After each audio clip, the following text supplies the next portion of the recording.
साम्राज्य सामान्यांचा असामान्य आवाज। सोलापूर महानगरपालिकेच्या मालकी गाळ्यांबाबत महत्त्वपूर्ण निर्णय घेण्यात आला असून गाळेधारकांनी गाळे पोटभाड्याने देण्यावर स्पष्ट बंदी घालण्यात आली आहे। या संदर्भात महानगरपालिका आयुक्तांनी कडक फरमान जारी केले असून नियमांचे उल्लंघन करणाऱ्यांवर कारवाईचा इशारा देण्यात आला आहे। महानगरपालिकेच्या गाळ्यांचा मूळ उद्देश संबंधित धारकांनी स्वतः व्यवसाय करावा हा आहे। मात्र गेल्या काही वर्षात अनेक गाळेधारकांनी नियमांना हरताळ फासत गाळे इतरांना पोटभाड्याने दिल्याच्या तक्रारी प्रशासनाकडे वारंवार येत होत्या। त्यामुळे महसूल तोटा आणि अनियमितता वाढत असल्याचे निदर्शनास आले आहे। या पार्श्वभूमीवर आयुक्तांनी सर्व गाळेधारकांना नोटीस देत स्पष्ट केले आहे की कोणत्याही परिस्थितीत गाळे पोटभाड्याने देणे बेकायदेशीर ठरेल।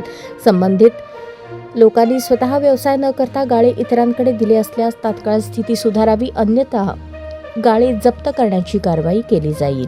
महानगरपालिकेकडून लवकरच विशेष पथकांच्या माध्यमातून गाळ्यांची तपासणी मोहीम राबवण्यात येणार आहे। या मोहिमेत पोटभाडे देण्यात आलेले गाळे, नियमबाह्य वापर तसेच थकीत भाडे यांची सखोल चौकशी केली जाणार आहे। दरम्यान या निर्णयामुळे प्रामाणिकपणे व्यवसाय करणाऱ्या गाळेधारकांना दिलासा मिळणार असून बेकायदेशीर व्यवहारांना आळा बसेल असा विश्वास प्रशासनाने व्यक्त केला आहे। मात्र काही गाळेधारकांकडून या निर्णयाबाबत नाराजीही व्यक्त होत असल्याचे समोर येत आहे।